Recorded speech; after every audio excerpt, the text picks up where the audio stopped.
good morning, good afternoon, bada bing, bush, bush, bush. It's Monday. I think we will slap you with 3-1. Feel like, you're feeling more confident. Slightly more confident. No offense, Rob. But, yeah, it's a DC game. It's an hour because we were pretty Premier League goal at Old Trafford. Jennings the right. What a clearance. He's had a check. Goal. Good evening, Reds. I hope you got off your couch, got off your beds. Welcome to MUFC Realist TV. I'm your host, Mick Ruby, with my honorable panel and guest. Welcome, guys. How are you feeling? Did you have your fag? Did you have your coffee? Did you manage to get your McDonald's takeaway? How is the mood? I have in the I have Niall and I have young Daniel, and I have Mr. Banks coming in. And people, if you are watching, please, this is a call-in show. Please interact with us. Please send us some questions. Let us know your mood. Is draw good enough? Better than a loss? Let me know what you're thinking. Please, welcome. I can start with the room. Guys, let me introduce myself. Mick Ruby, I already talk footy. I'll pass it on to you. What's the general mood for you? General mood was, I think if we had something decent up top, we would have won that. I think there's we actually created a lot of chances, but we just couldn't finish anything. I think couldn't finish the dinner. Yeah, I think Potter made a very smart move as well. Drop in, do a bloody Harry Potter. That changed the game. But generally, I think purely on the basis we couldn't finish, I would have took a draw. But the way that it ended, you kind of feel hard done by, because that penalty was shocking, absolutely shocking. We can debate. Someone did say Casemiro's due a goal, and he got one. So absolutely, you said it for that, but I didn't get my 3-1, and neither did you, Mick, did you? I'm better send you my flowers to you, mate, because you said it in the stream yesterday. Casemiro's due a goal, and we agreed basically. So good. You predicted it. Banks, what about you? I think we played it all right. The only thing I'd say is Sancho played shit for me. Rashford as well.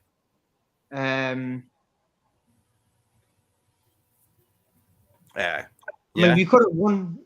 We literally could have won like 2-3 goals, but we just couldn't finish it off.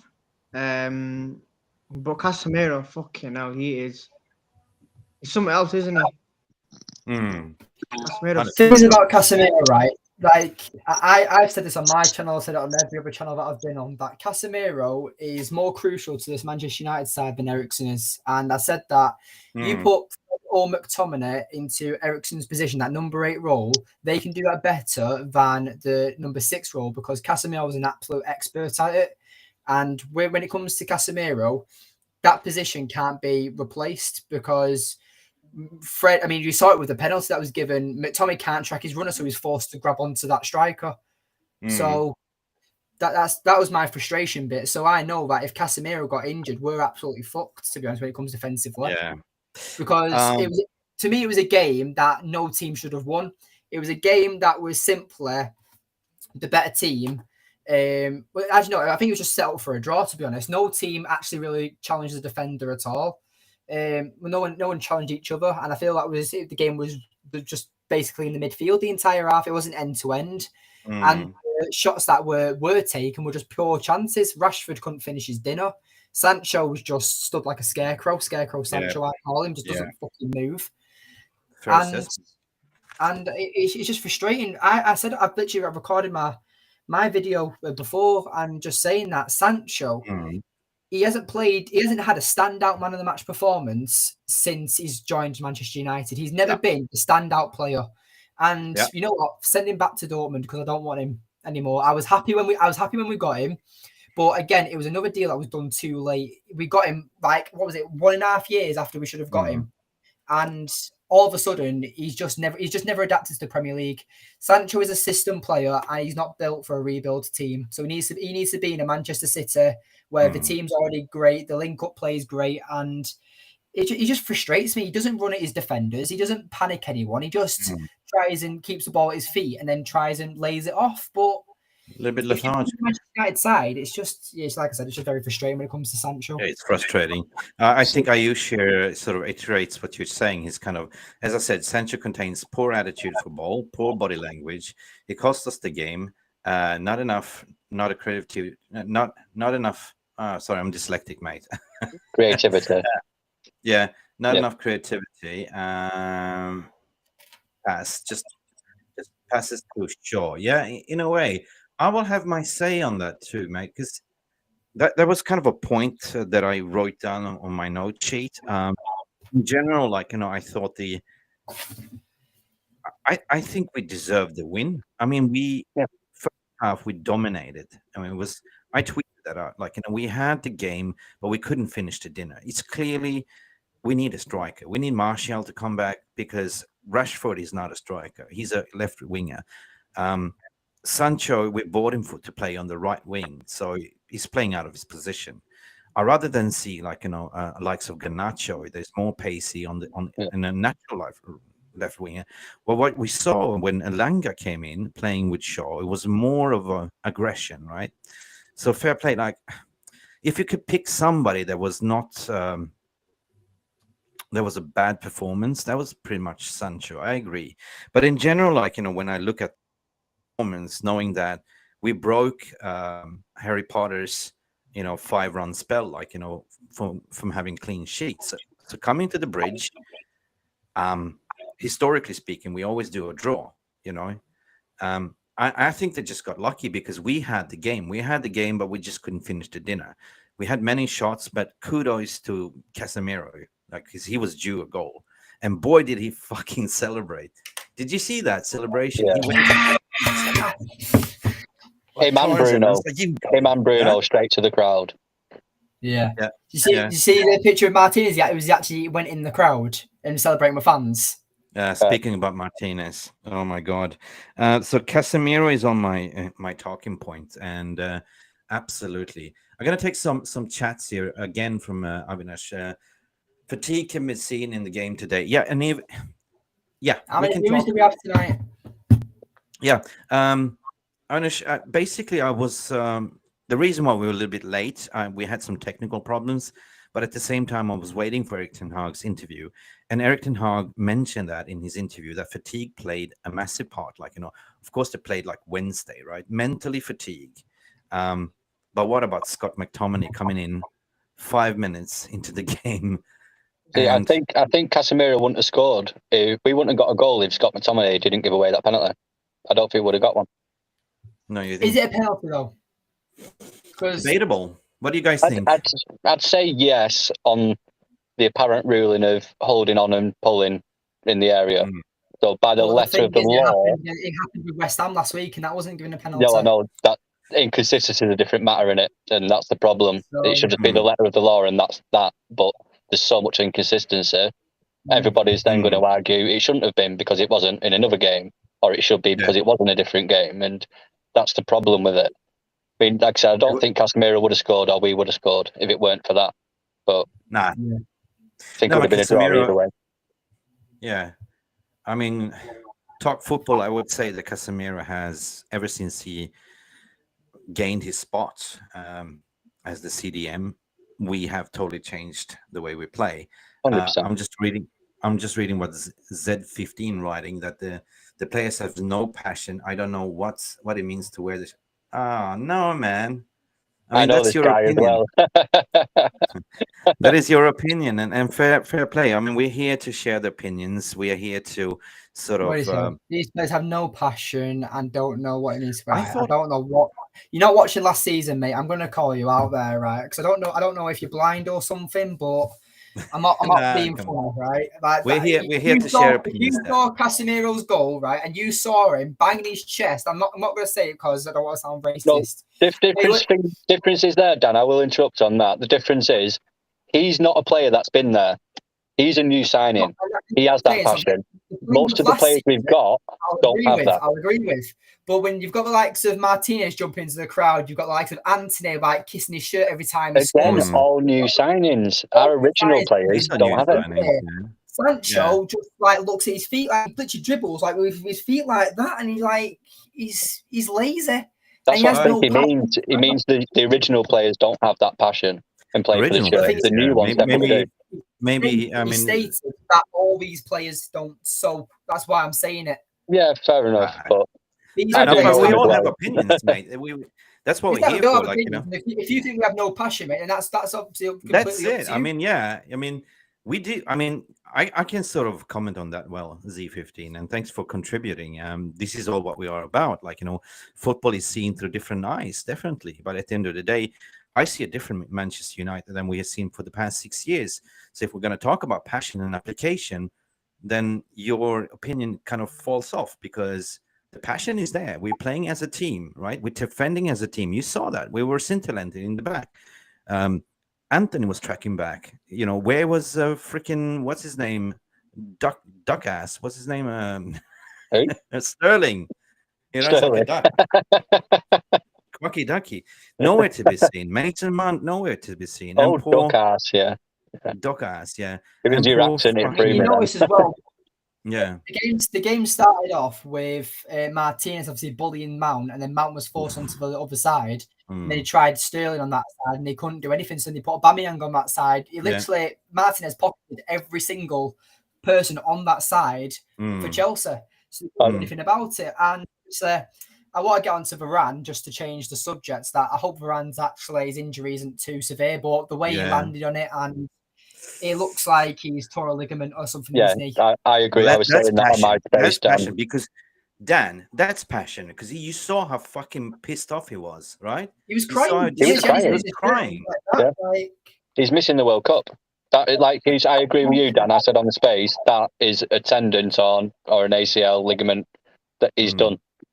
He's out for at least 6 to 8 weeks. Oh, Z15 said he didn't mean your new signings. He means some of the old players. Fine, mate. I apologise for shouting at you. Fair enough. I've already told you that. I mean, if you want to come in and have a talk to us, please, the link is in the video description. So in the thumbnail in the description, if you want to come in, you know, call in, have a debate, have a chat. You know, don't come in with your knob out. That's all we know. Yeah, Mick gets a lot of that, doesn't he? His little sex things coming in. Oh yeah. Like yesterday. Yeah, like yesterday. Red hot girls. Like kind of yeah, that's the one. Yeah, we are jumping back and forth, but like, okay, penalty. That is not a penalty. Borja was going down before he started running. Very, very soft. Yeah. This has been the consistent topic of this season. The VAR or the Stuart Atwells and all the refs, it's so inconsistent, right? I think it's just because it's Manchester United. It's so unfair to give it on the 80th. What was it? 84th minute, right? It was 84th minute. Yeah. Of course, he was holding it, but you know, he didn't really drag him down. And I think he also helped himself to, you know, push him down. And then, of course, as soon as Jorginho comes and you know, Bruno goes and whispers into De Gea's ear, like, you know, you knew just he's going to score. You just knew he's going to score. But the thing is, what I want to talk about is the comeback kings, right? We've seen it time and time again. We never say die. It's the Fergie time, right? The hairdryer is back. Obviously, we could have scored multiple times. I think, I don't know about you guys, but I think we were absolutely 100% the better team. Yes. If they didn't get the pen, we could have won that game. Either way. I do think we did lose control, though, once Potter made his change to four at the back. We did lose a bit of control there. But generally, overall, I think we should have just about edged it. Yeah. So, I'll find the talk sport 1 second. We scored in the 93. Must have gone that starting point directly. Celebrations were very exciting. Here it is, right? You might never see this, Jamie O'Hara, whatever you're called, but you're an absolute prick. Oh, God, yeah. He talks, right? He's literally just said, right, he went, one thing that's frustrating me about Manchester United is when the decision doesn't go their way, they're surrounding the ref, right? Not anymore, right? The captain is Bruno Fernandes is that captain, right? So why are you complaining? First of all, you're not a Manchester United fan, so I don't know why these absolute pillocks who call themselves journalists who just fucking talk like we do, but they're just on a bigger stage. It doesn't make you a journalist; it makes you an absolute arsehole. So that's what I'm going to say to you, Jamie, if you ever fucking see this. But what I'm also going to say is that it's not just Jamie. I see so many people criticising Manchester United when they're not Manchester United fans. Piers Morgan. Focus on your own team, but just because you want clicks and you know that Manchester United is the biggest club in England, you're going to talk about when you know fuck all. I would like to pick up on a point. I think it was what you said, Mick, about fatigue. I actually made a joke about it last night, didn't I? I said I think we was that hungry. We've now overfilled ourselves. We're going to be bloated, and then Ten Hag's come out and said we was fatigued. It was flippant, but there was some seriousness in what I was saying as well. Put too much effort in the last game. He's just going to Z15 because he's annoyed with a certain blue team in Scotland, which is Rangers, right? Yeah, he supports Rangers as well as United, so he's Scottish. He's United England team. He's from Scotland. He supports Rangers. Yeah. Well, he is Scottish. He's got to support his own one first. Come on. Yeah. That's like me saying, "Oh yeah, I support Borussia Dortmund because I've watched a game before." Oh, fuck off. Nah, man, come on. I guess I'm so red. So anyway, from a team perspective, that was kind of a good performance. I mean, we didn't lose; it was a draw. We deserved the win because the first half, you saw how shit scared Graham Potter was. He had to change the formation. He took Correa off. Right? So it wasn't working. You could tell that United he would have conceded sooner or later.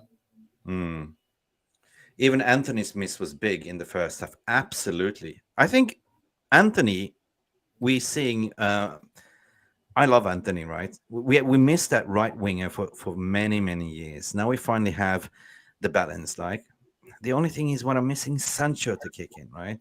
I don't know what's going on with Sancho. You know, what do you reckon? I think it's obviously loss of form, but loss of confidence. I think the rot that was just plowing through the club in the last couple of years, and the bad attitude, bad overall everything. I think it just got into him. He came as a good player. He came as a technical player, but Ollie didn't know how to use him because Ollie's playing Ollie ball. Everyone's at the back. It's a long ball, run onto it, score. That's not Sancho's game. So he's been playing out of position all the time. The rot's probably got to him with the bad attitudes of everyone. And now he just needs to find his funk again under Eric Ten Hag, whether he can or not. I don't know, but time's ticking for him, unfortunately, because he was a quality player. But the drop-off from his numbers, the goals and assists for him at Dortmund, it's massive. He's not doing anything. He did all right in pre-season, though, but he actually did that when Martial was up front with him. So when Martial's back, will we see a better Sancho like we did in pre-season? Question mark. Don't know. Question mark. I'm not here to slate anyone. I'm not here to slate the team, but you can look at it from a critical perspective, and you can look from the overall team performance. You know, if you rate everyone, like, you know, how would you rate the overall team performance? Like, you know, starting from De Gea and up. You know, I'd rate it probably as a 7 of an overall. Like the whole team. Yeah, as a team as a whole, I'd rate it about 7. I think we tried. I think we tried to play like we did against Tottenham, but we just didn't have enough energy this time as we did last game. I mean, but we did try. Energy. That Eriksen shouldn't have started. To me, I didn't even notice him in the game. Yeah, shouldn't have started whatsoever. We talked about this yesterday, actually. Yeah. One thing that Fred is our best midfielder at is that he actually presses. And that's what I'm saying. He actually presses, and you know the phrase, "Oh, he runs around a lot." But he does. He puts team under pressure. He allows Bruno, because obviously Bruno's our only player who actually seems to press. We talk about how our forwards don't press, but a press is your whole team pressing. That's why Liverpool last season was so dominant. And obviously they're not doing that this season. But and obviously they lost to Forest today. Whoopie-doo.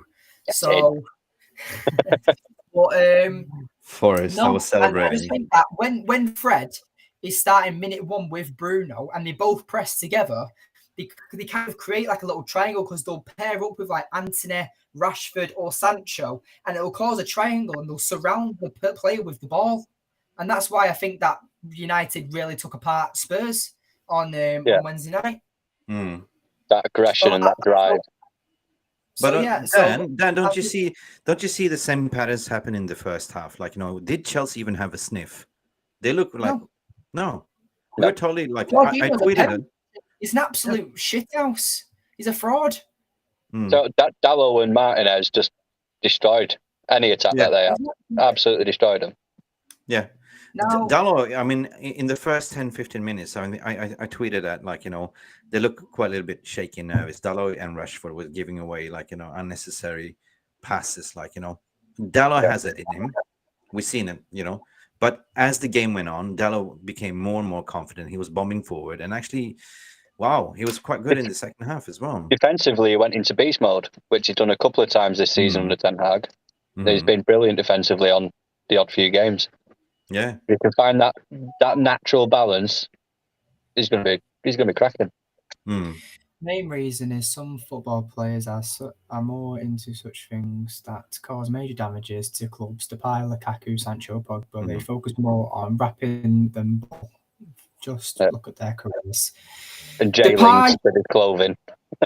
Yeah, I'd say more dancing and not rapping, but I get your point. Really, they're not focused on football, and I think just when it comes to the egos and stuff. So apart from, you can say there's some players it's not just Sancho. I mean, who would you say has got a really big ego at Manchester United who doesn't deserve to be where they are? I think Rashford's approaching it. I can say one. He's not at United right now, but I'd say Dean Henderson. I feel like I don't know where he's got this confidence from. Where he did you see what he did at Liverpool fans? Yeah, I would have done the same. I would have done the same. And giving the finger. I don't blame him because he was like that. It was like me, like point with his middle finger. He's like, oh yeah, like. To be fair though, Aaron Ramsdale used to do that as well. Aaron Ramsdale used to do that, and now he's calmed that down now since he's gone to Arsenal. But as I was saying about Dean Henderson, is that I don't know where he's got this sheer confidence from, where he thinks he should be United's number one. So. I mean, we're looking at that goalkeeper Diego Costa from Porto. And obviously, he's 22, 23. So I think that he's a decent enough player. I've done a bit of research on him. There's a video on my channel going out. What day? Monday, I think it is. yeah. But there's a video where I'm comparing David De Gea's stats to Costa's stats over the last 365 days, just so I can actually see what's the difference in these goalkeepers and talk about this hype and stuff. So, I think that's a bit of an unfair comparison because De Gea is a different player now under Ten Hag. So I think it should be done. I think that comparison should have been done since Ten Hag. Instead of last season, that's why I'm doing it over the last 365 days. So I'm waiting for tonight's stats to come in so I can compare it all together. As in, so you're going to do it from when Ten Hag started De Gea's stats? I mean, I could do that. That's what I'm saying. Because I think he's a different player now.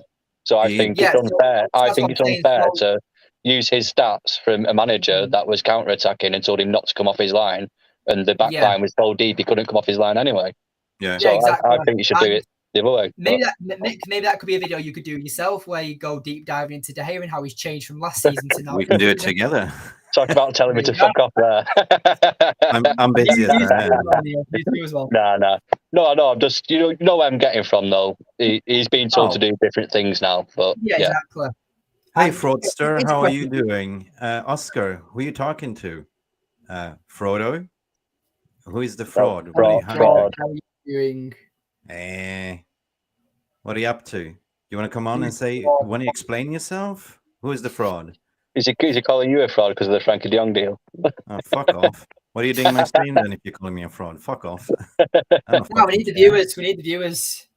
Causes beef. We need the viewers. Yep. Seriously, man, you want to come on and say that I'm a fraud? Come on, have a talk with me here. Why are you calling me a fraud? I call Jorginho pen merchant. Maybe he's a Chelsea Who are you calling a fraud on this show? Maybe he's Dean Henderson's brother. You don't know. Dean Henderson's brother. If you have balls, come. The link is in the description. I will challenge you. Come and talk to me if you're calling me a fraud. Come talk to calling Daniel fraud. If you're calling, talk football a fraud, just talk. Just don't be a keyboard warrior, mate. There's hope for you too. I don't know if your mom didn't give you like toys when you were little, or you had cement in your playground, or what's your problem? We're here to talk football, right? We're here to talk about Manchester United. There's another forum to be a bully, right? This is not a channel to be a bully, right? You can go back to your Twitter and tweet about something else. Okay, bye. Right. I hate this shit, man. I'm seriously. I have zero tolerance for bullying. I have zero tolerance for keyboard warriors. Just to make clear, this channel is for everyone to have a say, right? If you want to say something, talk about football, but don't come here and talk about fraudsters and this and that. Go and tell any journalist out there there's a clickbait. They're also, searching for clicks, right? Challenge them. Bye. Right. Let's move on. This is our after party. Ayush. Sorry, I'm losing my shit sometimes. I'm just a human. You know what I mean? I have thick skin, but if you come and talk to my people like they're frauds, or if me is a fraud, just talk to me directly, right? The thing is, he probably won't even say who the fraud is. He'll just say it. So yeah. I mean, you won't even know who I am. Let's face it. I don't know. I would just flip it back to you. I would just flip it back to you, mate, and call you Fraudo, right? Go back to fucking Hobbit land. I've got 58 subscribers on YouTube. So Mick, me and you started around the same time, and you're doing a bit better than me. Let's just say that. Yeah, I think it's you that's the fraud, Mick, mate. It's not us two. Yeah. Oh, why am I a fraud then? No, he's calling you the fraud. Why am I a fraud? You're bigger than us, so you're more likely to be known. Can anyone explain why I'm a fraud? What am I doing? I can't. Yesterday, I was literally jumping off and just going after the press conference and Erik ten Hag, literally like repeating what Erik ten Hag said and putting my analysis, and people just calling me a fucking fraud.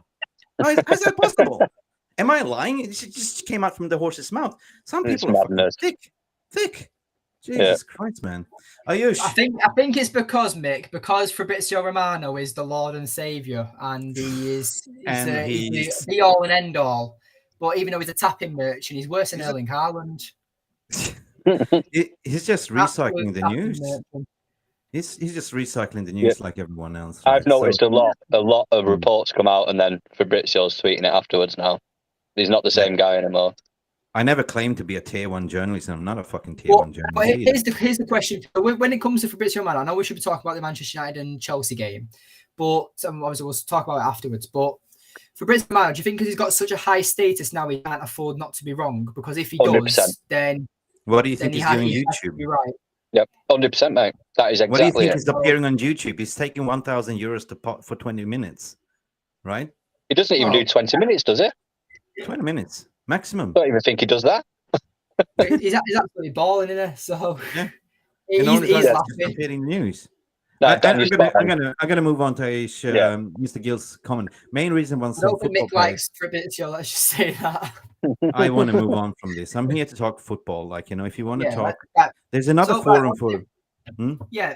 So, should we talk about the officials then with this game then? Because obviously, I just want to read Mr. Gill's tweet here. Like, not a tweet. Yeah, but, just read it, bro. Main reason is some. Yeah, we've done that. We've done that. Yeah. Sorry. Yeah, Dan read it out. Fraud throw us off.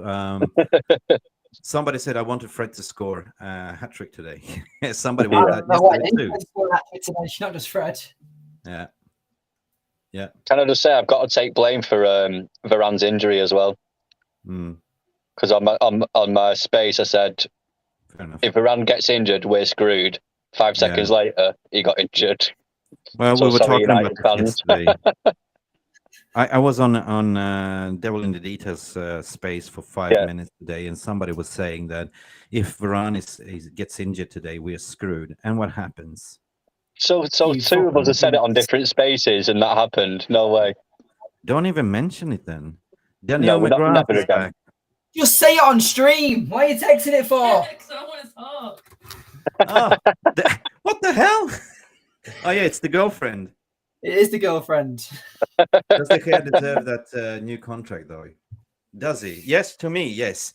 As I said yesterday, goalkeeper for me is not the first priority. All right. There's other ways we can spend the money, and we definitely need a striker, 100% striker. We cannot rely on Martial coming back. We've seen Rashford cannot play striker. Will Fish is on loan. We need a striker, definitely, 100%. I think ASAP. Go on. ASAP. After World Cup January window, we need a striker. Perhaps I don't think De Gea needs a new contract because he has a 1-year extension in his contract. True. We just extend that contract and see how it goes, who we get in. If it's January this summer, next January, or the summer he could be leaving after the extension. Work it that way first, I think. There's no immediate rush, like you said, to get it, but we also don't need to rush into a new contract. Yep. Dan, what do you think? Say again, sorry. Dan's going to get grounded if he goes against his missus. No, with the De Gea situation with the contract, I've personally said I think that there is more positions, like the outfield positions, that need changing and stuff before the De Gea situation. So I would offer him a new contract for 2 seasons with an extra year if needed. And I'd honestly sort out the midfield. So I'd sort out the midfield, the right back, the defence, the forward situation, and then I'd go for a goalkeeper. I just think that the goalkeeper in position, I think De Gea is good enough right now. And for the short time Ten Hag has coached him, I think that he'll only be better in 2 months more time. No, for me, De Gea is also a player that should be going to the World Cup, but I know he's 4th choice goalkeeper for Spain, so I don't understand why. I don't understand why. The pecking order. For me, David De Gea has been, the savior of the past 6 years, at least been a loyal servant. He's definitely improved his distribution today, even when he was throwing out balls. He only had 1 bad kick, and that's about it, If you put a solid defense in front of De Gea, like we do have right now, Martinez, Varane, Casemiro, De Gea has nothing to do. So why would you need a ball-keeping goalkeeper? Like he's a shot stopper, Yeah, but these teams are playing high lines, aren't they? Spain and stuff. Yeah. So he's never done that. Where he's only just started doing that now. But the age is that they're not going to throw him in to do that now. He needed to be doing that 4 years ago to keep his place. I want to discuss this point basically. Ayush is saying here.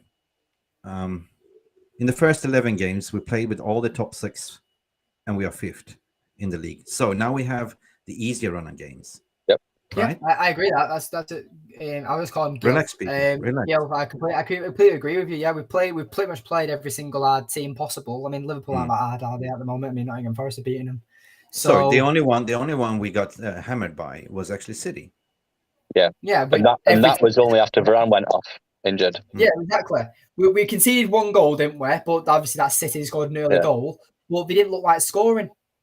But I mean, it's all hypotheticals because who's to say that City wouldn't have beat us that scoreline if Varane stayed on? But the facts are, we only conceded 1 with Varane on the pitch. Once he was off, there was another. The thing is, though, I think people are what people aren't actually processing in the mind is that this is now United's 4th Premier League game after City, and we've only conceded 2 goals. It's been immense. I mean, we played. How many games did we play? Before City as well. After the Brentford before game. City as well. It's just that City absolutely cocked us up by smashing 6 past us. Yeah. Ayush, I must. I'm sorry for missing that super tweet before. I call it tweet. I don't know. So yes, I understand. I miss Rashford. No. Sorry. I miss Martial, and Bruno miss Martial, because the link-up play between Martial and Bruno from the get-go, from the first time Bruno came in, it's phenomenal, right? Do you remember that free kick first month into Bruno's season, when he did that free kick and he just dinked it over the top and Martial just took it down on his chest and scored? Remember that one? Yeah. Classic. Yeah. Classic. So those two have some telepathic link-up play. Today I was looking at it. If we only had Martial, playing with his back against the goal, linking up like 1-2 passes, even with Sancho. I would like to see him linking up even with Anthony, right? So, but that leads me to another topic, which is it's a little bit fucked, right? So this was kind of the game where we actually needed a big gameplay like Ronaldo, don't you reckon? Even if he did what he did. We weren't really to the boxes, were we? No. Ronaldo just been, maybe play Ronaldo over Sancho, maybe, but Somebody put it to me, which it's a gamble. I think it might. I don't know if it's to do with Ronaldo fanboys over Bruno hate, but someone suggested Ronaldo in the number 10. Seeing as he keeps trying to come deep now to get involved in the play because we're not putting balls in the box for him, have him there to link up that play and drag the defenders out of the box while someone else runs on. But it could potentially work, but I don't believe we should be trying to build a team around a 38-year-old. There's no point. Right, I'm just going to read some quotes now. Some quotes are coming in now. So Graham Potter turned around and said, overall, a point is about right. We didn't do enough to win the game. So I think he was honestly expected to lose, and obviously that's why he changed the formation so early. Yeah. It was a great managerial move from him as well, because it worked. Yeah, really worked. 100%. Gary Neville has said that on the Ronaldo situation, Ten Hag handled it really well. He hasn't come out and stitched him up. He said that he has talked about it enough, which is I respect. And Roy Keane, his quotes, he said that Ten Hag has obviously got big decisions. He's got to win football matches, but he's not winning enough of them. They are fifth in the league. Can I just pull you up / Gary Neville up there on that? Ten Hag has not stitched him up. He's done it the right way. Yeah. Is it not stitching Ronaldo up by coming out to the president saying, no, it wasn't because I didn't put Ronaldo on. I told him to come on and he refused to come on. Is that not stitching him up a bit? No, because it's a trick. Well, he's put him under the bus though, hasn't he? You know what I mean? He said, no, it weren't my decision. Ronaldo said, I'm not going to do it. We all know that Ronaldo spat his dummy out the pram. Yeah. Simple as. I just want the story. Even if his tweet, when he came up on it wasn't really a public apology. It was just pretty much saying. Yeah. Huh? Didn't say sorry once today. Didn't. No. So, it wasn't apology. Just talking about Roy Keane now. So I'll read that quote again. So Ten Hag has obviously got big decisions. He's got to win football matches, but he's not winning enough of them. Man United are fifth in the league. I'm sorry, Roy Keane. You're an absolute legend of the club, but we're going through a rebuild right now. I don't think any Man United fan expected us to be challenging for top 4 11 games in. 100%. Listen, that's what I've been saying all along. Support the team for fuck's sake. That's my tagline. I'm sorry for swearing, but I have zero tolerance for PTSD fans and negativity, right? And even with the ex-pundits players, you are legends of the club. You should support this because don't you see where we are going, right? We had Ollie, we had Fangal, we had Louis, Mourinho. I honestly think that because most of the ex-players, the media, they wanted Pochettino to be Manchester United manager. Yeah, 100%. And because they didn't get their man, they got Ten Hag. They don't have the little WhatsApp accounts where they have the group chat and stuff where he gets to leak them and stuff like that, saying, "Oh, he's doing a great job. I used to work with him. This, and this." They know nothing about Eric Ten Hag. That's what she's doing. So they'll call out on any decision that they disagree with. Dan, you're spot on. I picked up on that last night on last night's show. I said, have you noticed how the British media wanted Pochettino, who, guess what, works in England, so always already has a relationship with them. Yep. Didn't want Ten Hag in, trying to make excuses why Ten Hag's not the right man. Then Martinez came in. What happened with him? Oh, he's too small to be a centre-back. He's too small for the Premier League. He's going to be shit, blah, blah, blah, blah, blah. Why was that? Because he was putting out English Harry Maguire. Who they we have to go.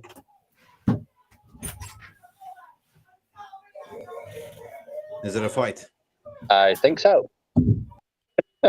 Okay.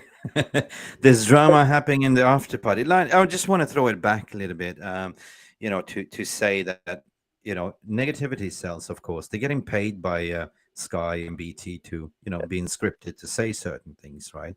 So even the reporters that was on the press conference yesterday, nothing about the game, nothing about Stanford Bridge. It was all about Ronaldo, right? So I don't know, man. I'm just thinking like we're here as a consumers. Want to hear like, is there any injuries? How do you see like, us lining up and those kind of things? We're being deprived of that, because of course we didn't get anything about the Tottenham game, did we? Best performance of the season. Nothing was said about it. So you as a privileged press, tier 1 press, you get an opportunity to come, to be part of this press conference. The only thing that I've seen, like, the fan cams channels like Flex and all that, they're coming, they're asking they're the only ones asking the football related questions, right? Simon Davis, welcome to the stream. I feel United were good for 3 points. Absolutely correct, Simon. However, there's Premier League for you. True. With regards to Ronaldo, it's I can't read it. A tentative situation, but there must be tentative situation, but there must be ramification for his negative actions. It was his wage. There's nothing much we can do. 1 million. What is that for Ronaldo? That pocket money. You're absolutely spot on, Simon. Definitely. It sounds like a lot of money, but when you work it out, it's only 2 weeks, isn't it? It's nothing. Yeah. That's just shopping money, I guess, for his Imagine if family. we got fined £1 million. We might as well get buried now, haven't we? You know what I mean? Yeah. But in a way, I just want to go back to the press and and pundits. I mean, I get on the bandwagon. Like, we are heading towards the right direction. The football that we're seeing this season, I haven't seen for many years. And I'm just happy to see how we're playing at the back, how we are now replaced Carrick with Casemiro, right? Yeah. The only thing that's missing right now, it is quite ironically, because over the past 6 years, we always had a good front three, but we lacked in the back, right? And now it's the other way around, like, kudos for Anthony for actually dragging these plays wide and doing the trickery. Like, he looked like a cool as a cucumber. Just come. Woof. Full of confidence, isn't it? Full of confidence. Mm-hmm. I mean, I will pull him up on that confidence, though, because there was one point in that game, I think it might have been around 60, 70 minutes. Because I don't know about you, but that first half flew by. That second half, once Varane got injured, it felt like a lifetime to that final whistle. My heart went to pieces. But Anthony received the ball out wide. There was nobody around him within, I don't know, about 5 feet radius around him. Nobody were there, and he did some he did some little trick flicky behind his own leg thing. It's like, nobody's even near you. You don't need to do it. Know when to do it, but don't do it just unnecessarily, if you know what I mean. But obviously, he's a cracking player. Yeah. Ayush, thanks again for contributing. Ronaldo was very smart leaving United in 2008. This tough league will have not allowed him to win more than 2 Ballon d'Ors. Just play for himself.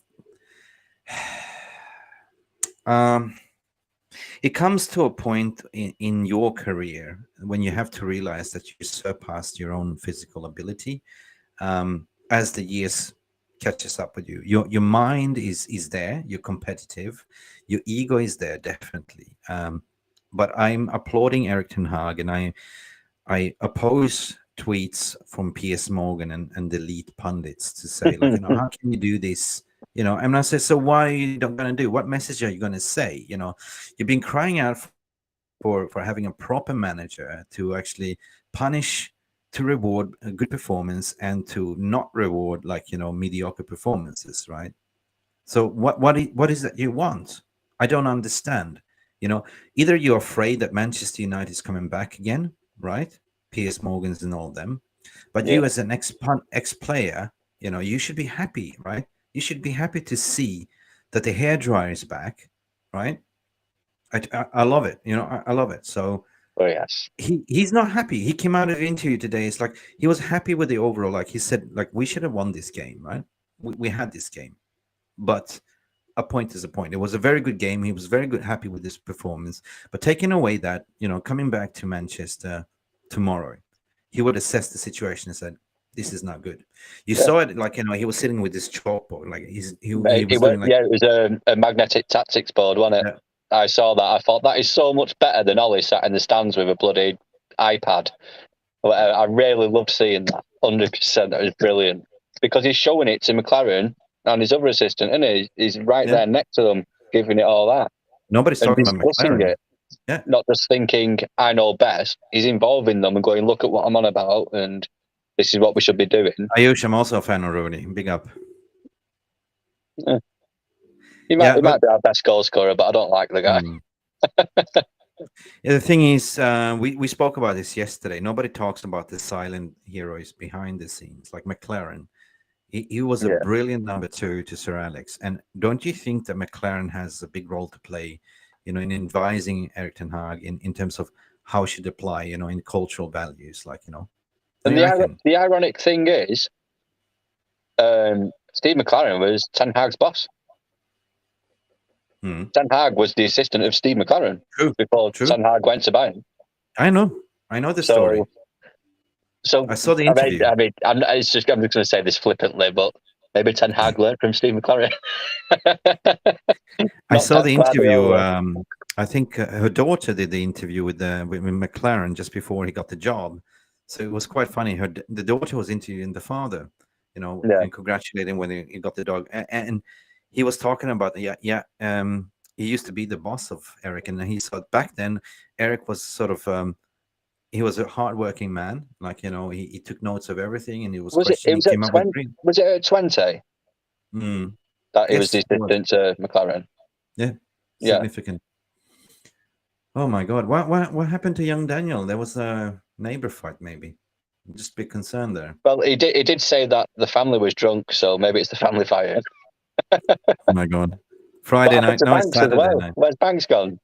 Banks had to go. He had some emergency too. Things happen. People have a life. We're here to talk about the after game. Man of the match. Who do you reckon? I picked one. Well, what we're doing first, mate? Are we doing our own individual player ratings and a man of the match, or are we doing man of the match first and go through player ratings? You pick and choose. Well, let's do man of the match. Talk about something else, and we'll do player ratings later. Maybe keep the convo going a bit. What do you reckon? I don't know. I can do the player rating. To be honest. Yeah, go on. Then. Go for it. De Gea 7, 100%. He didn't have much to do. He saved a couple of shots. There was a header. What was it? Was it a header or was it a? Yeah, he flipped it over the. Oh no. Yeah, 7. Are we doing one each and batting 4 for? Yeah. No. Okay. What do you reckon, De Gea? Yeah. I've gone with De Gea for a 6, purely on what you said. As in, he had nothing to do, so 6 is an average number, just because he had nothing to do. So he couldn't really shine. He couldn't really fail. Where do we go with next? I've got mine listed left to right, so in the centre from defence. You go. I follow. I've gone Luke Shaw as a 6, only because he would have had a higher score because he was great in the first half. I thought he played brilliant, but the second half he went a bit missing. So I've counteracted that again as a bit of an average performance because it was different performance for both halves, I think. Yeah, there was a performance of 2 halves from Luke. Yeah. I agree, 6 for Luke, with my reasoning, because when he got the ball, he slowed it down a bit, and he was kind of in the first half, it was a little bit dilly-dally in a way, like, too many touches, if you know what I mean. So he played a big role of that, like, instead of laying it off or just driving at the defenders, because he's got that ability. Yeah. But 6 is not bad. 6 is good. Okay. Yep. You go for the next one. Martinez, go on. 9. I've gone 8. Okay. But he's my man of the match. He's my man of the match too. And you know what? I know who his defensive idol is now after today. Who? It is Phil Jones from the hospital.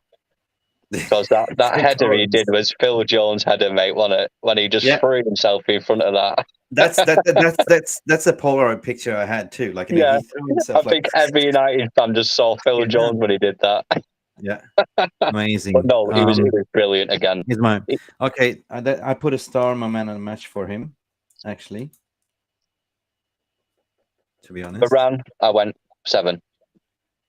Okay, I think he had a great game, but I think Malacia had just edged it, and then you mean not Malacia? Yeah, Martinez. Sorry, And then I'm just gutted with Varane that. was 8 for me, almost borderline to man of the match before he went off. Yeah, you borderline, saw yeah. the passion. You saw the passion, the application. You saw how upset he was when he got that injury. He was almost crying, putting the shirt over. Everyone was coming around, hugging him and kissing him on his forehead. And you see how much Varane means to the team. He's a He should have leader. been the captain, not fucking Bruno. Varane was the captain, and Martinez is the captain in waiting. Yeah. Should we go after Ayush as well?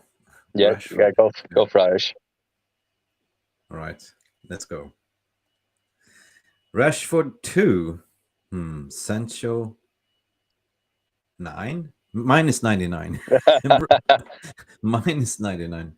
Does that even exist? Okay, Bruno 6. Oh, you'll find out it does exist when we get through my player ratings. Don't you worry. Yeah. Bruno 6. Ericsson 6. Anthony 7. Decent. I agree. Casemiro 8. Absolutely. There's 3 man of the match contenders. Casemiro. He scored a goal. He should technically get the man of the match. But he got the man of the match for me last time, so I gotta give it to somebody else. So you've got Martinez, Casemiro, and who? Shaw 8, 9, Varane 8, Victor 7. Fair play. Iceman came in and did a good job. David De Gea 8. Good call. I agree with you. I agree with that. I think I agree with that. I think his is pretty close to what I've got. So who do we vote for the man of the match then? I voted, for my own opinion, I voted Martinez man of the match. Me too. Are you ready He's for my highest storied player. Are you ready for MUFC man of the match? Here it comes.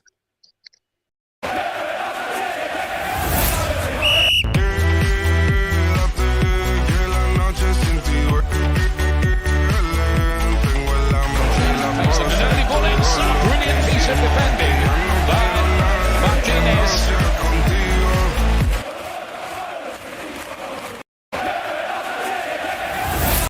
That's it. I was dancing in the background. I thought Martinez. I had to do this compilation in the halftime because already this started in the first half. Like, I saw how the game was going, right?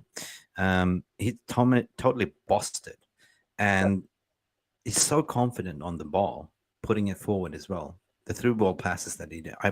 Nobody in the Prem is doing that. And he breaks the line so well, doesn't he? He breaks that line so well. Yeah. So all the rivals sit down. We have the Butcher. And I think he has revolutionized the back line that we missed. We're talking about people with egos, big egos. If we backtrack, one of them is actually Harry Maguire, right? We don't talk about it because you don't read the room. Like, if your fan base is backtrashing you, right, and you coming out and not sort of admitting your fault, right? You're not even coming on doing the press afterwards. You're just deflecting everything. That's telling me that I don't know. See, I don't know whether you're familiar with the saying, Mick, but there was always a saying that I knew growing up was, I'm not cocky, I'm confident. And there's a difference between confidence and being cocky. Harry Maguire is cocky because he thinks he's something he's not, whereas Martinez is confident because he is a bloody good player, but he's not going to have an ego over it. He's just confident in his own ability. He's got no power mad crazy. He obviously wants to be the best in the world, but he's not trying to make everyone else think I'm the best in the world, if you know what I mean. Whereas Harry Maguire is looking like, oh, why am I being done injustice? I'm great. You're not.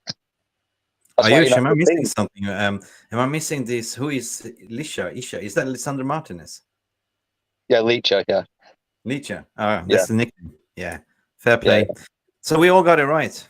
Man of the match is Martinez. Brilliant. So I got for Dalot. Yeah, he was also good in the second half. What's next then? What's next? Dalot's next. No, looking forward, looking ahead. Okay. 1-1, decent result. It's looking forward. What's next? That's we have Europa League, right? Yes, Sheriff. On Thursday, Sorry? That's Old Trafford, right? Or playing away. I think It is at Old Trafford. I could be wrong though. How do you think he will line up? Do you think he will go strong, or do you think he will give people play some break because they look like they're hitting a fatigue? With what I was saying to you on last night's show about we can't afford to come second because of the extra game we'll get as a qualifier in January after the World Cup, and we've already got postponed games that need to be played also in January. Mm-hmm. So I think he has to go strong. At the minute, he has to play his best team every game. So it's pretty much all into the World Cup. Yeah. Collect as many points as possible. Yeah. Fair play. As long as we don't get that extra qualifier for the Europa League, because we come first, if we manage to do that, then I think that's when things will start changing around.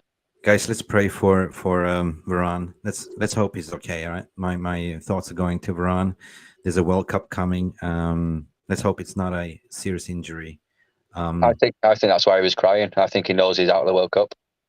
He knows what injuries he got. You know what I mean? He knows. Do you reckon it was a ligament? Yeah. It was a cruciate, ACL, ligament, whatever you want to call it. Something has snapped or been torn there. Just let's pray it's the scans will be all right. Yeah. So prepping him for the World Cup, 3 weeks away. That's not easy. See it, man. I don't see it. So he's crying. He's crying. Not necessarily. Obviously, the pain's going to hurt if he has done something like that.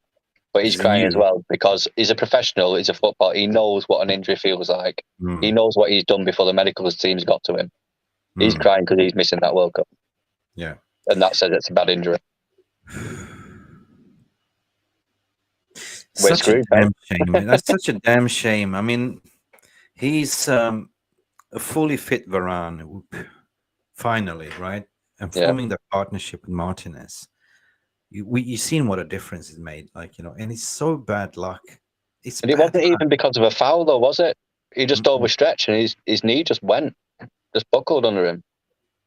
Damn it. So I think that you feel more hard done by that. If a player come in and smashed him, you can understand, you can accept it a little bit more, but it was just overstretching and the leg went under him. We have Villa, yeah. I usually saying just an opinion, right? Villa is unstoppable, and they have Watkins. He knows English Premier League. Unstable, yeah. Yeah. I'm trying to read from the distance. Yeah. EPL and good heading ability. He can play in his team. Just a opinion. So should we go and get Watkins then? What do you reckon, Ayush? Should we go into January? I would have took him a season or two ago because we was very desperate. I mean, we're desperate now, but I don't think we're as desperate at the minute for Watkins. He seems to have dropped off a lot for me. I don't know whether that's because when Danny Ings got brought in, that's when Watkins started to drop off because Gerrard was trying to play both of them at the same time, and Watkins was being shifted out to the left to cut inside from there. And so he could still be the same player. He just needs to play in the right position again. I don't know. All right. So I'm thinking, okay, the good thing is today that the Scousers lost Forest. I was celebrating. I was like, oh, yes. I was worried the amount of shit I've given Scousers today after that result. I thought, we're just going to get pummeled now off Chelsea, aren't we, as karma? I agree with you, Ayush. She's 26 and costs about 15-20 million. But when it comes to selling it to United, it would be like double, right? Yeah, you're not getting him for that cheap. No. Finishing on a positive note, looking forward, we haven't lost since when? Since City. So it's not a bad. The overall performance, I'm just made a note of it. Overall performance of, I would give it 7 out of 10 so far. Because you can clearly see we're still lacking that killer instinct. Yeah. There's one piece missing, right? Everything else is working. The back line, the midfield. I had this question yesterday. You remember we were talking about on the stream yesterday. I said, I want to start Fred, but I have a sneaky feeling he will start with Eriksen. And this is what happened, right? Yeah. We needed Fred to start there. I think we should have started him. And if he was just going to have a typical old Fred game, hook him off, early and get Eriksen on, but put Eriksen as a weapon in, right? Yeah. So at the end of the day, substitution was okay, I think. I was questioning it, he took out, yes, Sancho was okay. Fair enough. But at the end of the day, Casemiro. Sancho got a 5 for me, so I wouldn't say he was okay, but 4 for me. Sorry. Below par. Yeah. Under par. Sorry. If you play golf, you know what under par is. Yeah. I don't play it, but I know it. Yeah, but if you're rating in football, that is below average. Yeah. Do you reckon Sancho will be replaced for the next game? Do you reckon he will play in Europa League? No, I think he'll be replaced, yeah, because Anthony, with the same name in it, Martial will be back for the Sheriff game. So it'll either be Martial gets 60 minutes starting, or he'll come on after 60 minutes for a run out, and then he'll be ready for the next Premier League game. What's happening, Chris? Chris is in the house. What is happening, lads? Another Chelsea versus United game. Another draw. What a surprise. Was a boring game, and personally should we brought a Bora earlier movie. Yeah, we should have gone for him. Broja.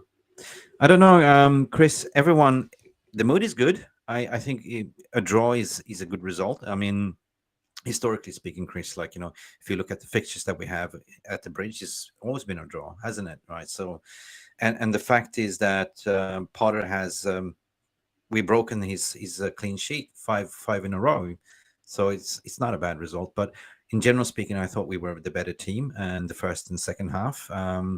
Unlucky for Varane that he got his injury, but we fought. The resilience was there. We fought the final minute. It was Fergie time, but Ten Hag time.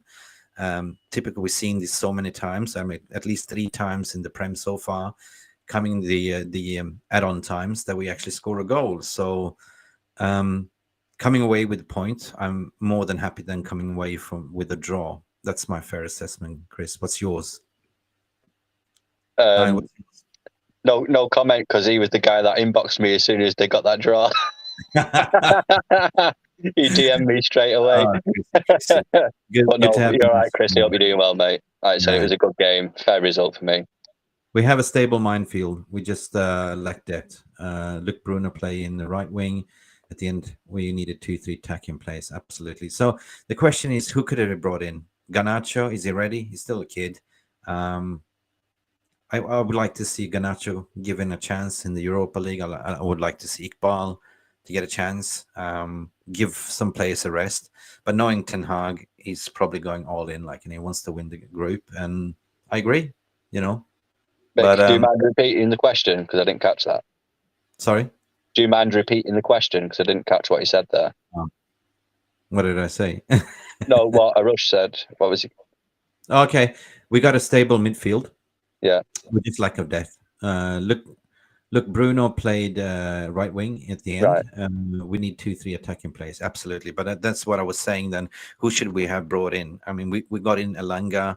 Elanga changed the game a bit. You saw how pacey he was. So I can see, what I can predict is he will take off Sancho and he will give Elanga a chance. Well, right? if he's saying we should have moved Bruno to the right, or did he say we shouldn't have? Did he say we should or shouldn't? Look, Bruno played in right wing. Right, yeah. So if we move Bruno to the right wing, then we need to bring a Fred or McTominay in next to Casemiro, and Eriksen needs to be the number 10. So it would work for me because Bruno, I've always said he's rubbish in tight spaces. He's not got the patience or the technical ability for it in a tight space like Eriksen has. Now, given he loves hitting a long ball and a Hollywood ball, he would be better on the right because he can actually just cross it, which is essentially a long ball, isn't it, a cross? And he can deliver them. So it would work, but then what are you doing with Anthony? So, unless you're dropping Rashford and Sancho and putting Anthony on the left. So I get his point. I get it, work. Chris is saying, this is a question to you. Let's talk football. No, there we go. I said United have certain happier with the point. I said, wait a minute. I said United are certainly happier with the point, and that see you Old Trafford on April 22nd. Have a good weekend, lads. Yeah, up your bombs, everyone. Up your bomb. Have a good weekend. A point is a point, man. Seriously, it's not a loss. We didn't lose. We haven't lost since City. We are still unbeaten. The fact is that we broke Potter's, clean sheet.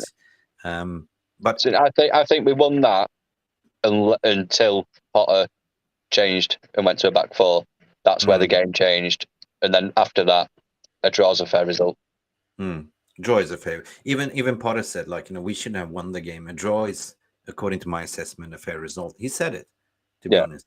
So if they didn't get the pen, it would never be. Maybe it would be a 1-1, but I think we will just pepper them at the end. And well, I'm assuming Chris wasn't here when we spoke about it. I said, if that penalty didn't go in, well, if that wasn't a penalty, should I say, United wouldn't have scored either after it. It just would have been 0-0. And that's for see you in January. Yeah, Todd Bowley's definitely going for Ronaldo in January. Yeah, he's not got Tuchel there to say no anymore. Todd Bowley, the shark. He doesn't know anything about football. The only ball he knows is X-shaped.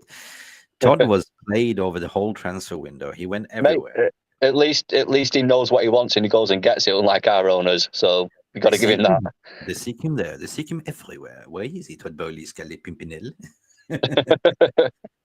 Well, we didn't see you Bam Bam Boomerang do any damage either.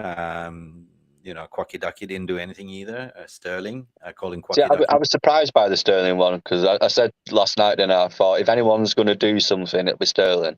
You said that. Yeah. He didn't do shit. No. But Casemiro did get his goal. As for Maguire, see you in the championship, pal.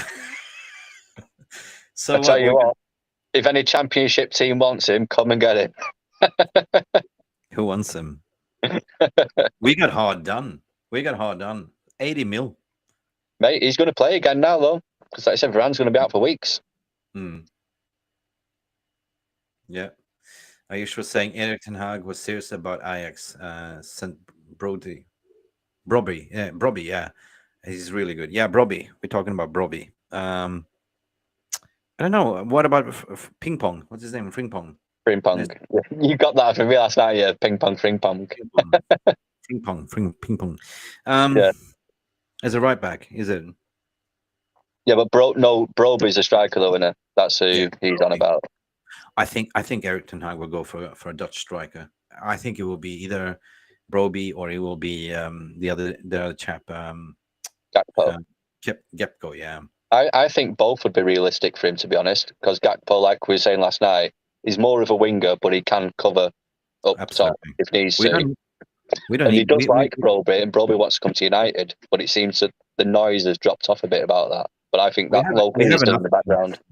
We have enough wingers. We need a pure out-and-out number 9. I think so.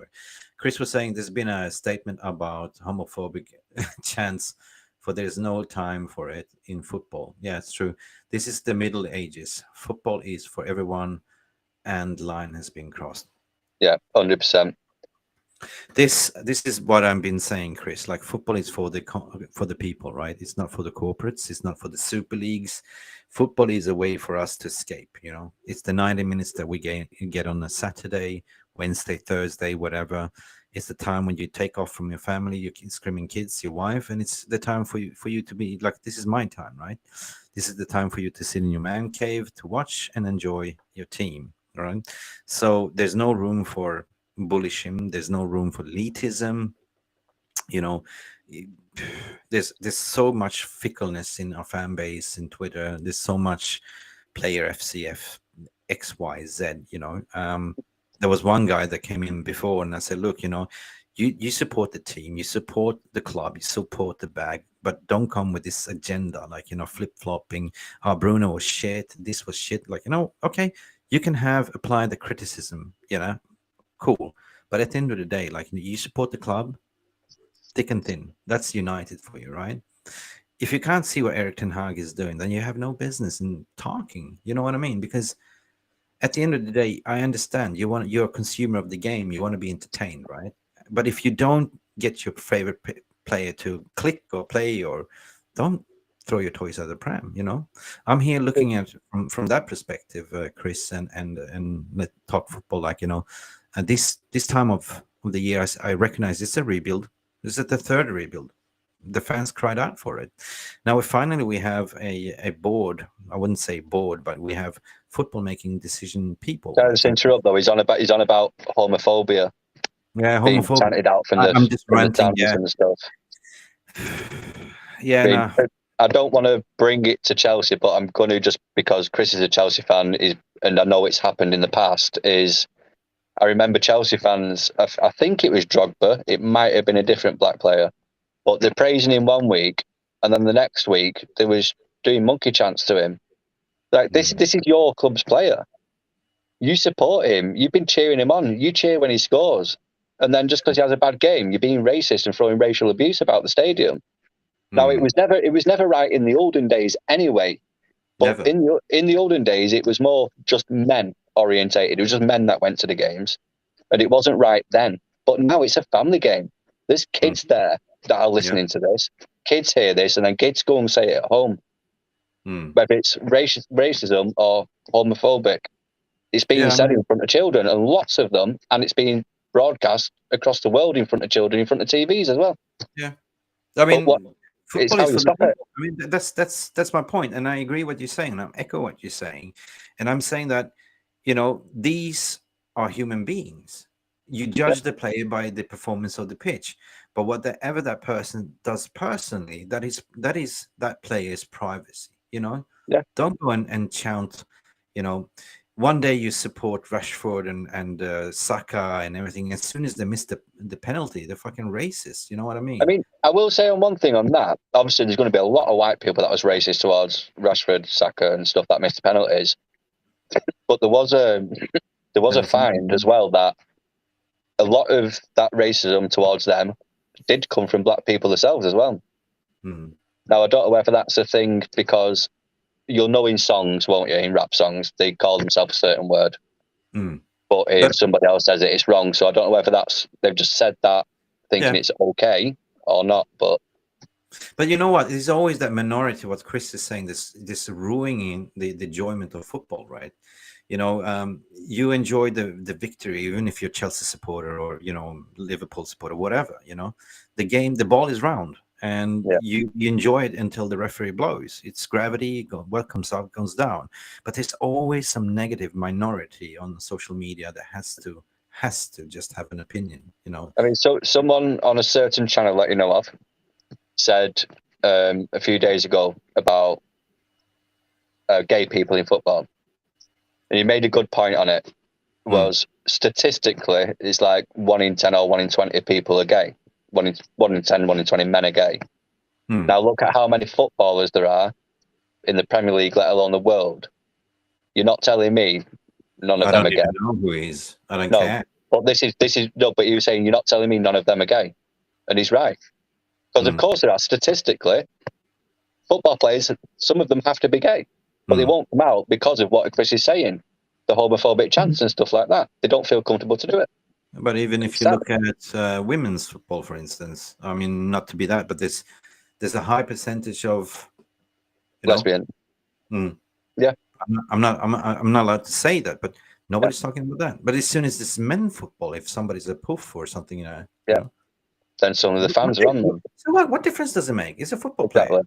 Support the team, You love the player for the outputs, what he does for the badge, for the team, not for what he does outside in his own private life. But I do think it does come to a bit of a player might wonder what their teammates will think as well, because they shower together and stuff like that. But for me, if you're not doing anything wrong to them, to these straight players, why should they have a problem with it anyway? You know what I mean? This reminds me of the Laurie Whitwell's leaks. It was pathetic to read his reports, like leaks in the shower, leaks in there, Harry has a bigger ding dong than Rashi, and Rashi doesn't like that, and that's why this kind of Vanity Fair. Is that real? Is that real? No, but they were showing. There was just the bands, but the level of journalistic reports is coming out, and of course that sells more, and of course they're gonna report more of this stuff, right? Because they sell more newspapers, they sell more clicks. Actually, nobody's buying newspapers nowadays, to be honest. Well, So, if players didn't open the mouth, they would have nothing to say anyway. Simple as that, isn't it, really? That's coming back with the pundits as well. They get paid by Sky and BT to be negative. They're paying Souness to be that grumpy person as it is. Everyone paying hates Roy Keane to be that angry, opinionated person. Yeah. Roy paying Gary Neville and Jamie Carragher to bounce off each other and argue against each other. It's all on paper, innit, in front of them, like you said. They're being told to do it and over-exaggerate because it will get more views. Okay. And this is what we have to call out. Like, even if you're Chelsea supporter, United supporter, Liverpool supporter, like, don't let the press ruin it. Like, and part of the reason why I started YouTubing and why I started to Twitter is because I had enough, I've seen what this negativity has done to my club, Yeah. I've seen what it's done to the fan base. We have such a divided fan base, like, that's suffering for PTSD, right? And I've seen the result of throwing the manager under the bus too many times. And this time around, no, give this manager time. Same with Chelsea. Give Potter time. Yeah. You got the right manager. If Ole can get 3 years, Ten Hag can get 3. You know what I mean? Chris is on the stream. Hey, buddy. How you doing, man? Hello. Right, needs to turn his mic on. Right, you need to turn your mic on. We're about to wrap up anyway. I'll remove him from the stream until he's back. I can hear you in the background, mate. Yep. No, that's Chris. You want to have a say before we go? Please. I can't hear you in the background. Check your microphone settings. Chris is in the background. He probably wants to have a say what we are discussing. So please. Just want to read what our loyal Ayush is saying. Man. Oh, yeah. I want Erik ten Hag to build Joe Hugel and provide him with a chance, and he's the striker in U23. What's your thought and opinion about that, about Joe Hugel? Yeah. I don't think he's anywhere near ready, personally. I don't think anyone is ready to step up into this team at the moment, purely because our team is not ready yet. But I think that needs to be fixed first before we can start doing that. And this is the one that we had, that is no longer with us, that had the promised path, without mentioning the name, MS. He was the one that, yeah. Mason. He was supposed. He had that for himself. Yep, he was the only one that had the. It looked like a genuine plan, Yeah. When Solskjaer says this is the best striker in the club, and he was only 17, 18, it says we have Chris. Yeah, what's going on, lads? Can you hear me now? Yes. Yeah. Thank goodness. What's going on, lads? How are we? Very well. How are you? How are you feeling? You're a Blues fan. Yeah, go on. What? Go on. No. Basically, I'm just the game for me overall. I think a point is fair. I think a point is obviously what the game was always going to lead to. It's always a draw between Man United and Chelsea. It's always a. To be perfectly honest, it's never actually a one-sided game, really. Right? In terms of Potter's changing, I thought Kovacic should have started anyway instead of Ruben Loftus-Cheek, in my opinion. He brought off Cucurella, obviously. I thought Broja and Pulisic should have been brought on a lot sooner. I thought Sterling had a very quiet game. I thought Aubameyang, he had a chance, and it's one of them games where it was just kind of boring. I thought Chalobah hitting the crossbar from the corner. It's just one of them where it's kind of frustrating. In terms of the supporters, I think some of the supporters are absolutely disgraceful. I'm not going to say supporters, because if I say supporters, that's generalising the whole support base. Yeah. Look, I'm going to say some supporters, because look, even some Chelsea supporters today, when they were laughing at Varane, it's not on. You can't be doing that. Like, when a player gets injured, I hate when someone says, "I hope that player gets an injury." No, that's disgusting. You should never wish an injury on any player, right? Because that's just not on, right? So. And obviously some United fans being, singing the chants they were singing, I thought, especially in the week as well, when it's Pride Week, it's like, it's you shouldn't be singing it anyway. But of all weeks to be singing, and you do it then, it's just a bit disappointing. But Chris, yeah, Chris, can you try and move like your phone or mic further away a bit because there's a lot of like feedback and crackling, so we can't quite tell what you're saying. Can you hear me now? Yep. Right. So is it better? Yeah. Right, perfect. There we go. Thanks, Talk Football, for that, mate.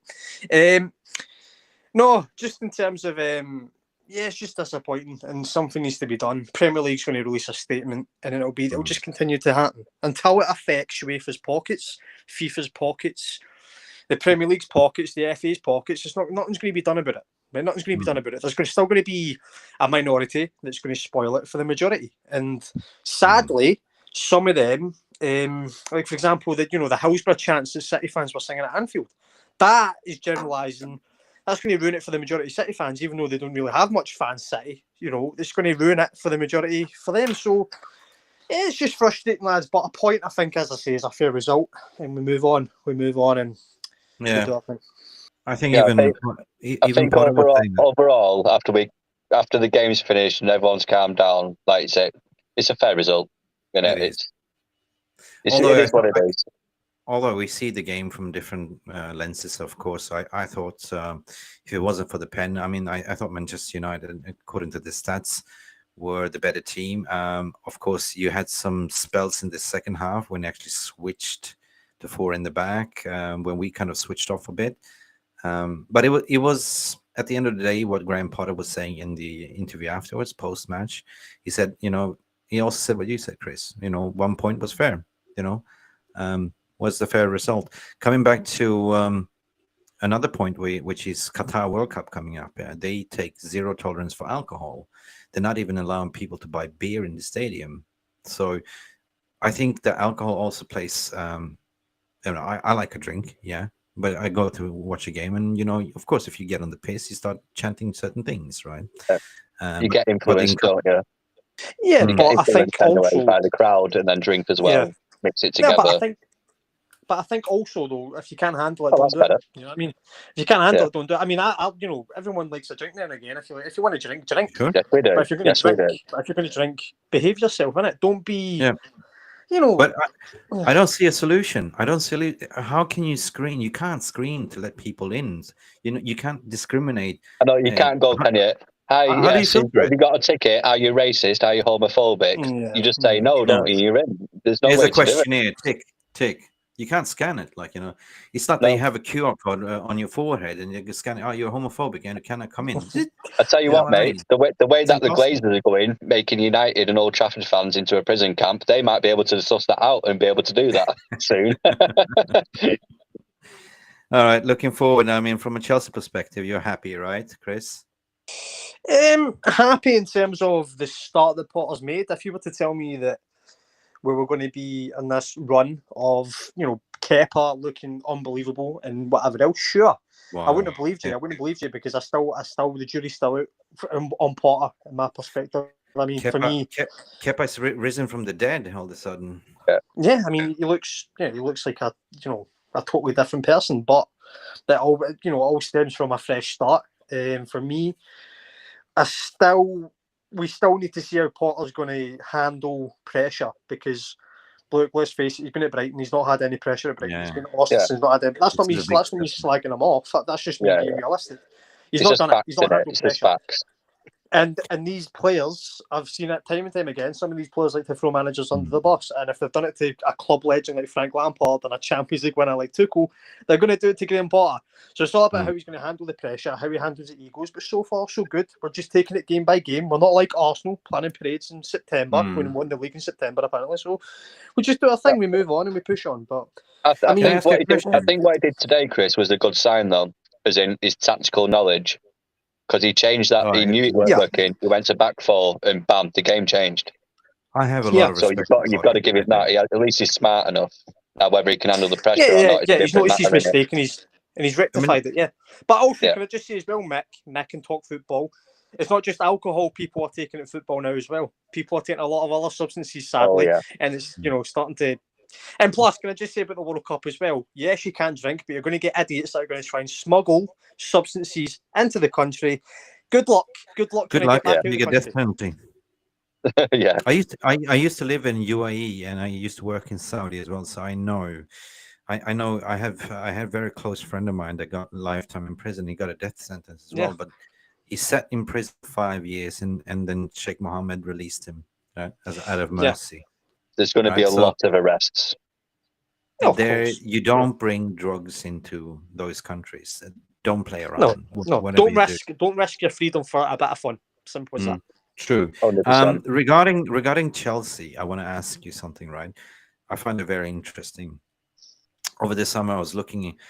The worst thing that could happen for you was the sanction against Abramovich, and because he really loved the club, he pumped in a lot of money, he made you great, and then you lost Marina as well. And I was looking at Todd Bowley, like, what the hell are you doing? You're acting sporting director, you're acting CEO, football director, and everything. Do you think he got it right at the end of the day? I mean, with the signings, or what do you think? Why do you think he sacked Tuchel in the first place?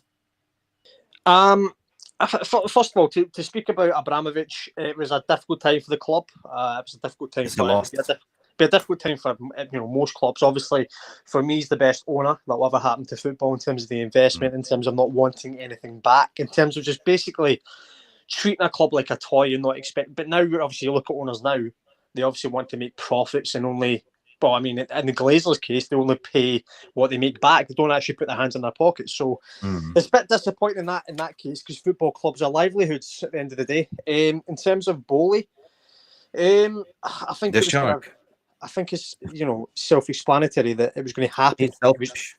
He was going to come in and obviously get new people in. Obviously, we've got a technical director in from RB Leipzig. We've got recruitment, and we've got basically the whole of Potter's back team. We just need to get a sporting director in, and basically that he's going to be dealing with it. He's basically the manager. Basically, Potter's the head coach. He's basically the manager. But I think in terms of the signings we brought in, we had to spend. But my big issue with him, Mick, is he's been telling the fans lies. When Tuchel got sacked, they had a big convention in America.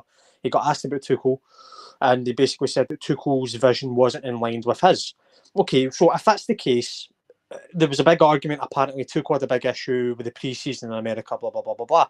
If Tuchel wasn't in your plans long term, and you've got that in the back of your head, get Potter in pre-season. Okay, I know Potter's going to want to work with Sterling and the likes of Aubameyang and the likes of Jorginho, etc. It's a step up. It's an upgrade. It's an upgrade for Brighton. However, every manager wants their own players. So if you're going to, if Potter is your vision, get him in pre-season. Yeah, Ayush making a point. Ayush is making a point here in the chat that Potter is a relegation team manager. Chelsea made a big mistake by sacking Tuchel. Managing his time, it's on to build a perfect team. A Chelsea Tuchel should have been given more time, 100%.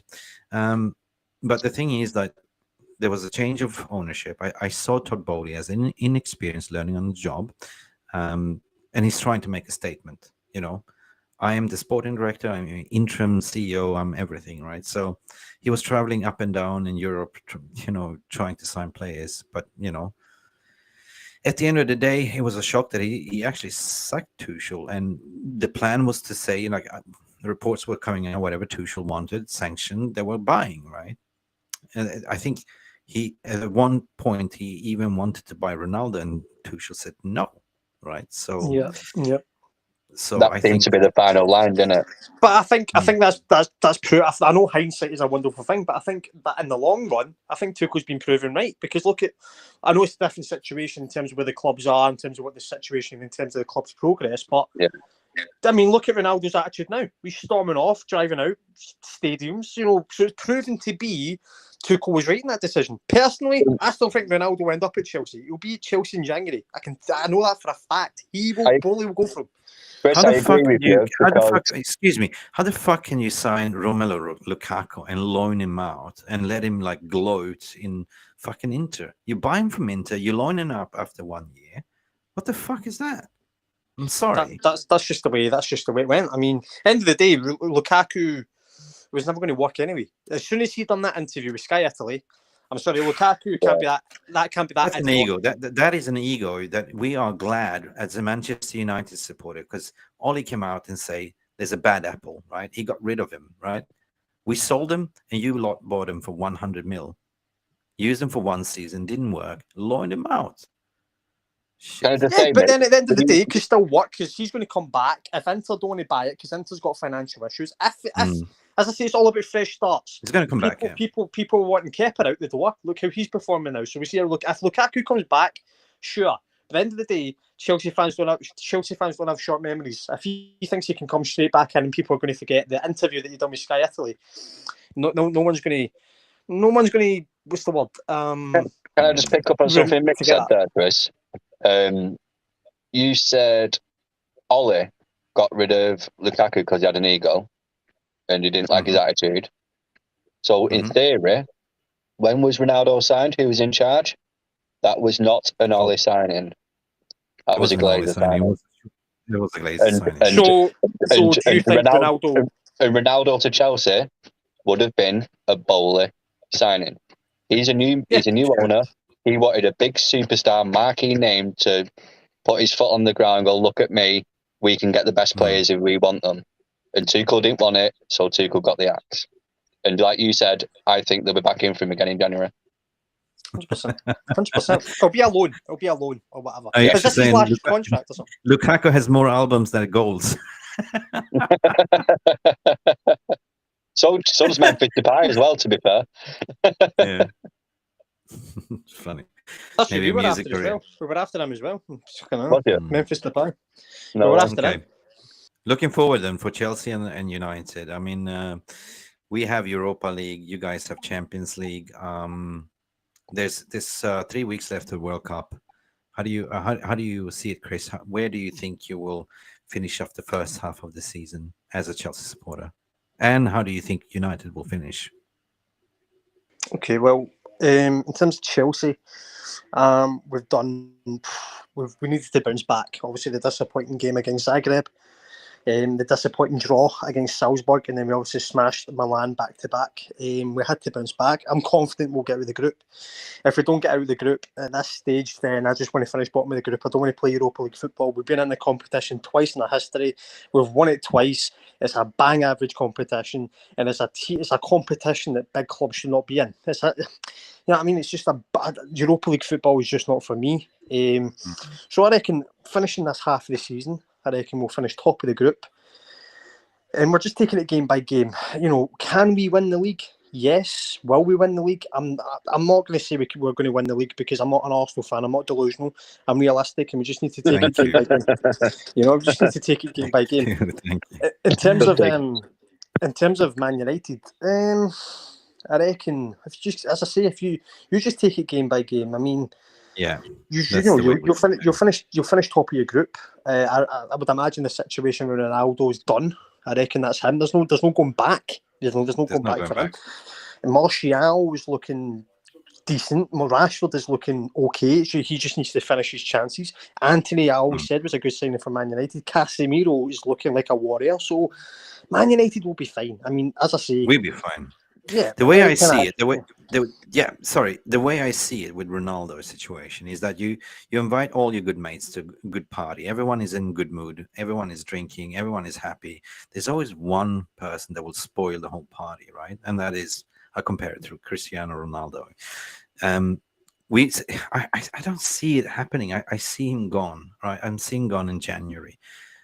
We had the last one song with him, but it didn't work. You know, of course, he scored like 17 goals or something last season, but this season around, he hasn't really been part of it. He didn't even join the preseason for, as you say, personal reasons, but he hasn't really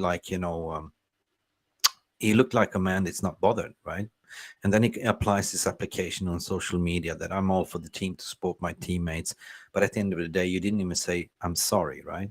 There's videos circulating around, on social media, people filming him walking out, in the tunnel 5 minutes before. That's not acceptable. And then you have Piers Morgans and everyone else backing him, why? So is it okay? No? I don't want to, I mean, I'm a massive United fan, as in, when he was first at United, I True. wanted I wanted them little blonde dangly things in my hair that he had, yeah. But I got told I couldn't have them because my hair wasn't long enough yet. But I as much as I disagree with everything he's done, and I do want him out of the club as a United fan, not a bloody player fan. I'm not Player FC. Yeah, I'm But same. you've As got the to think with what happened to him. He lost his kid and was back in training after a couple of days. Luke Shaw, people seem to forget this. Luke Shaw had a child, as in his wife gave birth. He had 2 weeks off. Ronaldo lost his child, and he was back in a couple of days. But yet, Luke Shaw had 2 weeks off. So you've got to look at it both sides. Where you're looking at professionalism, he came back after something like that. Now maybe that was way too early for him to do, and it's now catching up on him. You know what? He's done that to try and keep it out of his mind, and now it's all coming back, maybe as well. But maybe I should backtrack a little bit. But I just hope that this application, what Erik ten Hag has done, will actually do him good, right? I hope this will give him something to think about. You know, he was left out of the Chelsea game. You know, he probably looked at the game and said, I could have been in the game and I could sort of finish it off. I could be the match winner. So let's see if it works. But in general, like, you know, I agree. But for me, it's always been the Sir Alex way. Like, you know, nobody's bigger than the club. Like, you know, you play as a team. You come as a team. You arrive as a team. You go as a team, right?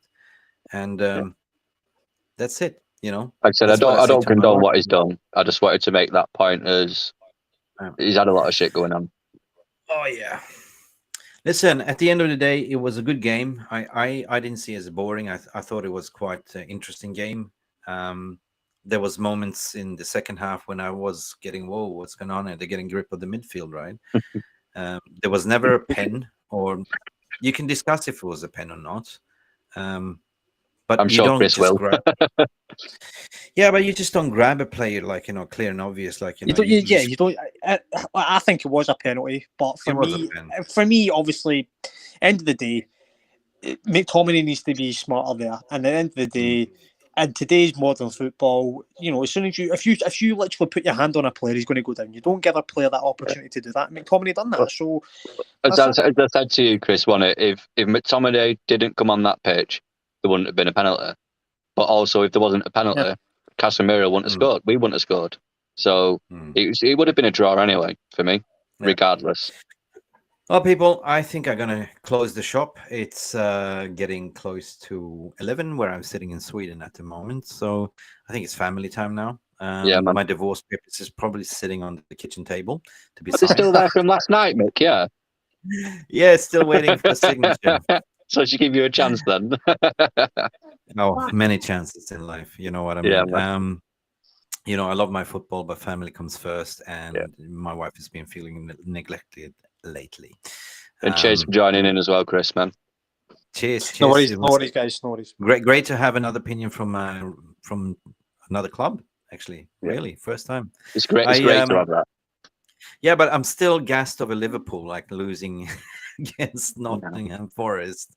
Like, you know, they're in the mud. But I think, you know what, actually, can I just say, I think that's a great advert for the Premier League, because 1 minute you can beat Manchester City, which they weren't expected to do, and then they're expected to beat Nottingham Forest that have been poor, and then they get beat 1-0. I think that's a great advert for the Premier League, being the best league and unpredictable. That backtracks me to what you said before about prediction. It's so hard to predict who's going to finish. I would say that City will take the league. I don't think the gassed up Arsenal at the moment, like, you know, my mate is a good definitely squad. No. It's a young squad. They don't have much debt. There's a lot of gas going there in North London, I guess. But if it wasn't for the lack of depth, they could do it. Yeah. But the lack of depth is going to kill them. I mean, there's a few injuries away. I mean, that also proves you that if you're given the manager 4 years, right? So now you're seeing that is kind of bearing the fruits. But I don't see them finishing, you know, winning the league, right? It's too inexperienced. But who knows? Just going back in 2016, nobody, you know, tipped Leicester to win the league. I was just going to say Leicester won it. They did. So the ball is round and anything can happen. So people tend to look at, like, you know, league tables and the point tallies, what happened last year. But at the end of the day, it's gravity. It's Newton's law, physics. Yeah, the ball kicks, goes left, right, center, but what counts is, where it goes in the net, right? At the end of the day.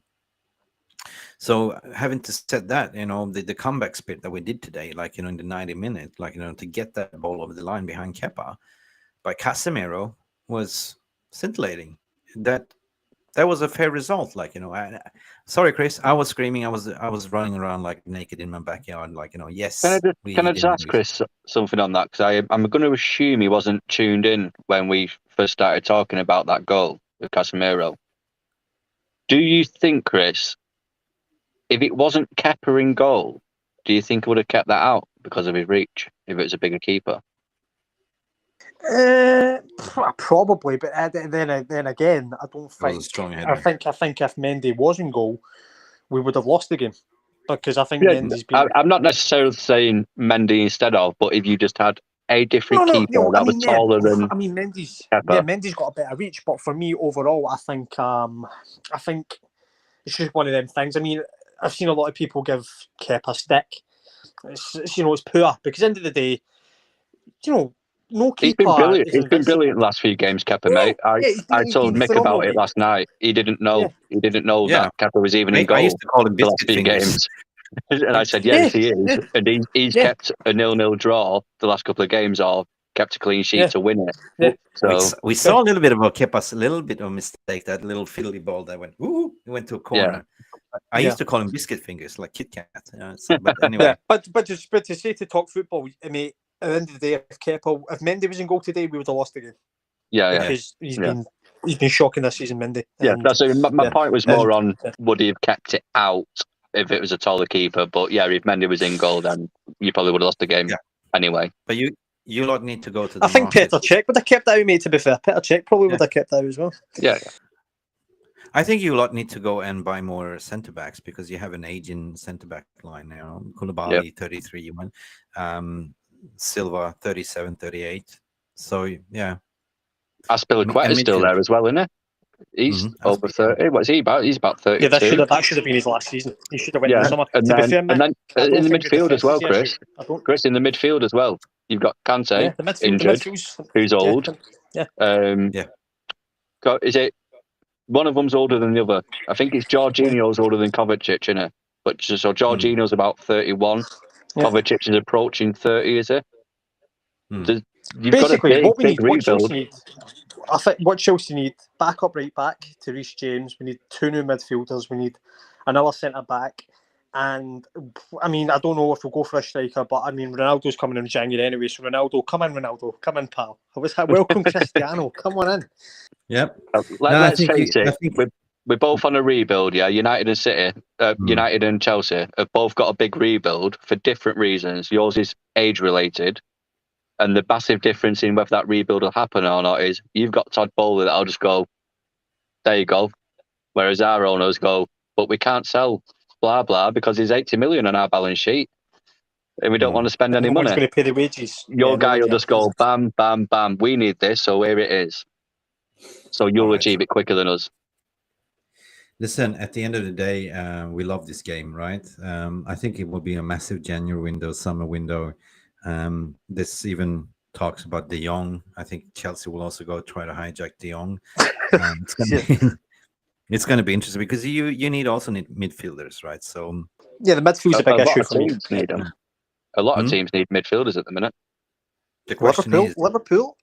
Yeah, Liverpool. City are going to need it. De Bruyne is getting on. Bernardo Silva's going to go to Barcelona. They need a couple of midfielders. Well, Liverpool is sitting right now. It's kind of healthy for the league as well. Like, we need a paradigm shift as well. Like, and the fact that they beat City has helped the league as well. Yep, massively. I don't necessarily want City to win the league again. I want somebody else, some fresh team to win the league. Tottenham, no. Are we all Arsenal? Chelsea, yeah. Are we all Arsenal? Definitely not. Definitely not. Definitely not. What if Arsenal? You'd hate that, wouldn't you, Chris?